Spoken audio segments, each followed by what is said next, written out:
देखिए लिखा हुआ है, अगर ऐसा है तो स्वागत है, जांच कमेटी की डिटेल्स सार्वजनिक की जाए। नंबर 2, सबूत कैसे जमा कर सकते हैं बताएं और कितने दिन में जांच होगी ये भी निश्चित करें, तब तक भर्ती प्रक्रिया पर रोक लगाई जाए। हमारा पैसा दो, एग्जाम नहीं तो पैसा नहीं जी। जांच कमेटी पर मिश्रा जी हमको क्या नहीं विश्वास है, नहीं होगा, कुछ नहीं होगा, कुछ नहीं होगा, कुछ मित्र, कोई आंच जांच नहीं, सब भाड़ में जाएगा, देख लेना फिर धोखा मिलेगा, नहीं होगा। स्टेशन पर भी सोएगा और ट्रेन में धक्के भी खाएगा और सेंटर तक भटकते भटकते पहुंचेगा, लेकिन जब पेपर लीक हो जाता है तो वही बच्चे आपसे भी सवाल कर रहे हैं, तमाम नेताओं से भी सवाल कर रहे हैं कि तब नेता लोग कहाँ गए। एक भी नेता लोग इस मामले पर ट्वीट नहीं किए। ये गंभीर सवाल है। विपक्ष के तरफ से उन अभ्यर्थियों को यह कहना है क्योंकि तुम गूंगे हो चुके हो और तुम कायर हो चुके हो, इसलिए कायर नौजवानों की लड़ाई कोई नहीं लड़ता है। तुम क्यों नहीं लड़ रहे हो? एग्जाम दोगे तुम तो लड़ेगा कौन? बनने जा रहे हो सिपाही? अरे सिपाही भूख से लड़ रहे हैं, स्टेशन पे सोकर लड़ रहे हैं, जिंदगी से पूरा जंग लड़ रहे हैं। अब क्या चाह रहे हैं? गुरु, जब चुनाव आता है ना तो जय श्री राम का करके मंदिर मस्जिद हिंदू मुसलमान करने लगते हो तुम नौजवान। सारे नौजवानों को विपक्ष के नेता याद आ रहे हैं। सारे नौजवानों से ये पूछो कि वो मुट्ठी बांध करके कब बोलेंगे कि रोजगार नहीं तो, ये सवाल कौन उठाएगा बताओ? हम तो चिल्ला रहे हैं रोजगार नहीं तो सरकार नहीं, तो क्या वो जितने लोग हैं वो हमारा साथ देंगे? नहीं देंगे। एक अभ्यर्थी यही चाहेगा कि हर कुछ के बावजूद हमारा सिलेक्शन हो। सिलेक्शन मिल जाएगा, दे दोगे 2 महीने में, मैं तुम्हारा स्वागत करूंगा, आई लव यू बोलूंगा तुमको, योगी जी को, तुमको भी, उनको भी, सबको। यार रोटी दोगे, इज्जत नहीं देंगे। सिपाही भर्ती की परीक्षा को लेकर जो लीक होने की बात किया जा रहा था, जिस पेपर लीक की बात किया जा रहा था, उस पर अब जांच कमेटी गठित हो चुकी, यानी कि इंटरनल इंक्वायरी होगी। कुछ कोचिंग ऑर्गेनाइजेशन इसका, कुछ तमाम नेता लोग भी के विरोध में। अभी हमारे साथ बनारस वाले मिश्रा जी, और इस मामले पर आज क्या कुछ सोचते हैं? तो आप बता रहे हैं जांच कमेटी गठित हो गई है जी, किसके शासनकाल में? मुख्यमंत्री योगी आदित्यनाथ के शासनकाल में। उत्तर प्रदेश में ना पेपर सिपाही परीक्षा लीक हुआ है, पेपरवा लीक की ना बात आप कर रहे हैं, जो सिपाहियों का भी हुआ है। हाँ, उसी की बात कर रहे हैं। और उसमें जांच कमेटी तय कर दी गई है। आपको उत्तर प्रदेश के सरकार में किसी जांच कमेटी से कोई उम्मीद रहती है क्या? आप कहाँ रहते हैं? इसी उत्तर प्रदेश में रहते हैं। तो आप बड़े उत्साह के साथ बताए जांच कमेटी गठित हो गई। अरे क्या निकल जाएगा उसका रिजल्ट? किसको मिल जाएगा न्याय? जो पेपर लीक किया है उसको जेल में भेजेंगे। और जो परीक्षा में इतने हजारों लड़के, जो गरीब गुरबों के लड़के, मजदूर के लड़के, बुनकर के लड़के, जिनकी माएँ बर्तन मांजती हैं, जिनको ये उम्मीद रहता है कि इस देश में, इस लोकतंत्र में, एक संविधान में एक बर्तन मांजने वाली का भी बेटा सिपाही बनेगा। उसने 3-3 महीने तक अपना बर्तन मांजा। तुम हमारे साथ खड़े हो पत्रकार, और तुम समाज के आईना बनते हो ना, तो समाज के आईना के बतौर मैं तुमसे कुछ सवाल पूछना चाहता हूँ, मुझको जवाब देना, तुम्हारे व्यूवर्स भी देने चाहिए। तुम्हारे बगल में ये देखो अंडा वाला है, दिखाओ भैया, क्या ये इस अंडे वाले के बेटे को सिपाही बनने का शौक नहीं है? सपने नहीं आते होंगे? बिल्कुल आते होंगे।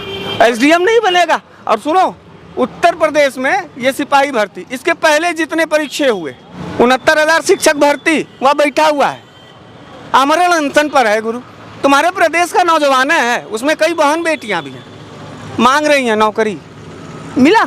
पहले वांट निकलेगा तो फार्म देखने जाएगा, नहीं जाएगा इंटरनेट पर जाएगा, 20 रुपया देगा। सोचो, खर्चे छोड़ो।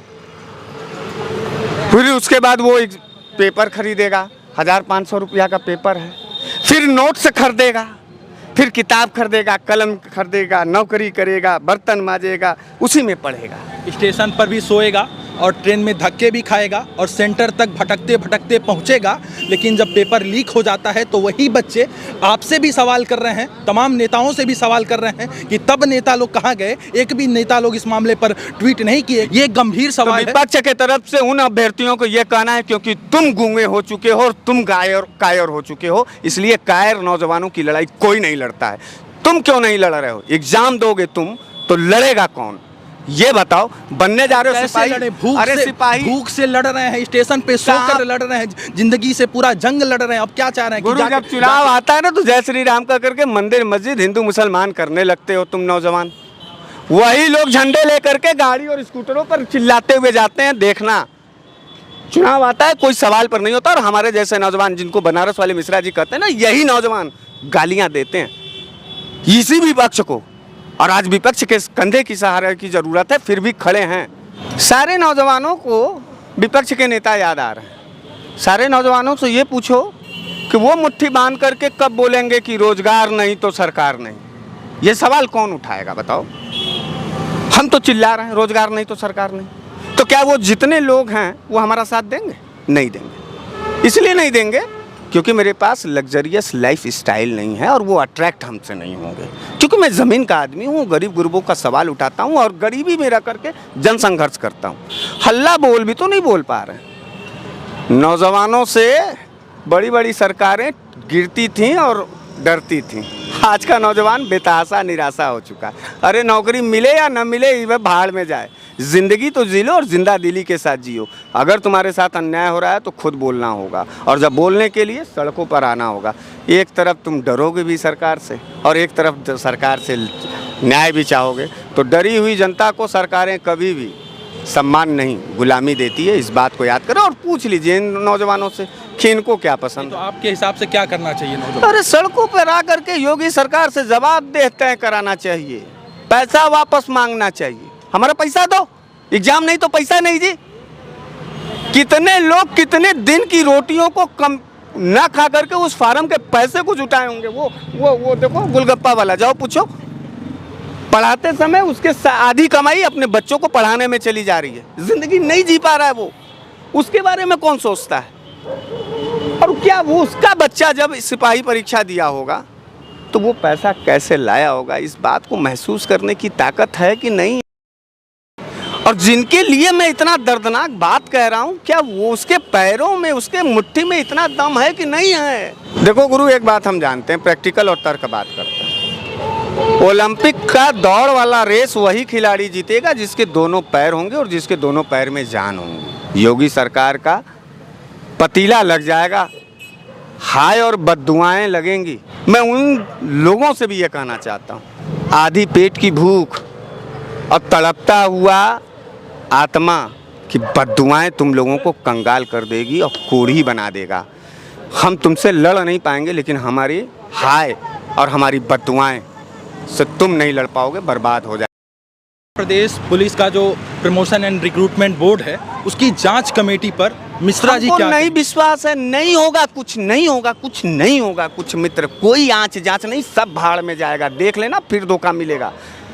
नहीं होगा। दोबारा आना पत्रकार, अगर कोई जांच हो जाएगा और उन जितने लाखों लोगों के अभ्यर्थियों के साथ जिस दिन न्याय हो जाएगा 1-2 महीना में, तो आना। तो आप मान रहे हैं कि न्याय नहीं होगा? एकदम नहीं होगा, कभी हुआ ही नहीं है। योगी के सरकार में तो होगा ही नहीं। और आप मान रहे हैं जांच भी नहीं होगा? अब एकदम जांच का सब फर्जी रिपोर्ट रहेगा, उसका कोई असर नहीं है। नौकरी मिल जाएगी, भर्ती खुल जाएगा सिपाही का। हमको बता दो, हमको जांच का मायने कब हमको मिलेगा? जब उन अभ्यर्थियों को भर्ती का विभाग मिल जाएगा। मामला है सिपाही, मामला है सिपाही बनने का कि मामला है भर्ती जांच घोटाले का? ये बताओ। एक अभ्यर्थी को क्या है, उसका मेन विजन क्या है इस पूरे प्रकरण में? हमको आप जवाब दीजिए, हमको समझाइए थोड़ा सा।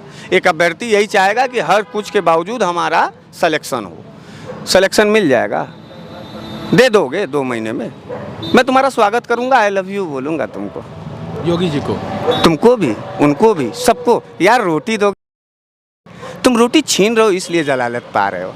सारी बात का एक जवाब। तो यानी आप कह रहे हैं कि जो जांच कमेटी गठित की गई है उससे कुछ होना नहीं है, और जांच प्रक्रिया पर आप सवाल खड़ा कर रहे हैं? जांच होगा, वो अंड का बंड आ जाएगा जिसका कोई तुमको जवाब नहीं मिलेगा। जांच करा करके न्याय दिला देना पत्रकार, तुमको धन्यवाद रहेगा। बहुत बड़ा काम करोगे तुम, एहसान रहेगा तुम्हारा। तुम उन नौजवानों को नौकरी तो दिला दोगे यार। भाड़ में जाए सरकार बने या ना बने, नौकरी तो दो, भूख तो दो। तो बनारस वाले मिश्रा जी, यदि जांच सही से, सरकार में हमको किसी जांच वांच का कोई विश्वास नहीं है, और योगी के ऊपर खुद विश्वास नहीं है, इसलिए यह घोटाला हो चुका है। गरीब गुरबों के घरों से पैसा लूटा जा चुका है, अब कुछ नहीं होने वाला है। और नहीं तो ये बात हमारा योगी बाबा ले लें अपने दिल पे और लगा के एकदम जो है स्वाभिमान के साथ कहें कि अरे बनारस वाले मिश्रा ने हमारे सरकार के ऊपर ऐसी बात बोल दी। मैं इसको करके दिखाऊंगा और बताऊंगा कि योगी सरकार न्याय प्रिय सरकार है। आई लव यू बोलेंगे Yogi ji? I love you नहीं 100 बार बोलेंगे गुरु। जिस दिन ये इस पर न्याय करा देना, सिपाही भर्ती घोटाले पर न्याय करा देना। हमको आरोपी को जेल भेजने वाला न्याय नहीं चाहिए, हमको उन अभ्यर्थियों को नौकरी और भर्ती का खुलासा वाला, दरवाज़ा खुलने वाला न्याय चाहिए। क्योंकि पूरा प्रकरण वही है। जिनको भी ये लगे कि नहीं बनारस वाले मिश्रा जी की ज़रूरत है इस आंदोलन में, हमको बुलाएंगे आपके द्वारा संपर्क करके, तो मैं उनसे भी बात करूंगा और उनका भरपूर समर्थन दूंगा। लड़ाई होनी चाहिए, लड़ाई नहीं लड़ेंगे मर जाएंगे। सवाल होना चाहिए, आप चाह रहे हैं? सवाल होना चाहिए। Thank you. तो बहरहाल इस पूरे मामले पर बनारस वाले मिश्रा जी को भी आप सुन रहे थे और इनकी बातों से आप कितना सहमत हैं, इनकी बात पर आप लोग क्या कुछ सोचते हैं, आप लोग अपनी प्रतिक्रिया कमेंट बॉक्स के जरिए हमें ज़रूर दीजिएगा। बहुत बहुत धन्यवाद इस वीडियो से जुड़ने के लिए। बहरहाल मैं चाहता हूँ इस पूरे मामले पर निष्पक्ष जाँच होना चाहिए ताकि दूध का दूध और पानी का पानी हो पाए और जो भी दोषी इस मामले पर हैं उनके खिलाफ कड़ी से कड़ी कार्रवाई, ताकि जो अभ्यर्थियों का एक भरोसा टूटा है, ताकि अभ्यर्थियों की जो एक मेहनत चकनाचूर हुई है, जो अभ्यर्थी सपना टूटा है, वो आने वाले दिनों में ऐसा किसी अभ्यर्थियों के साथ ना हो और आने वाले दिनों में किसी कोई और एग्ज़ाम लीक ना हो।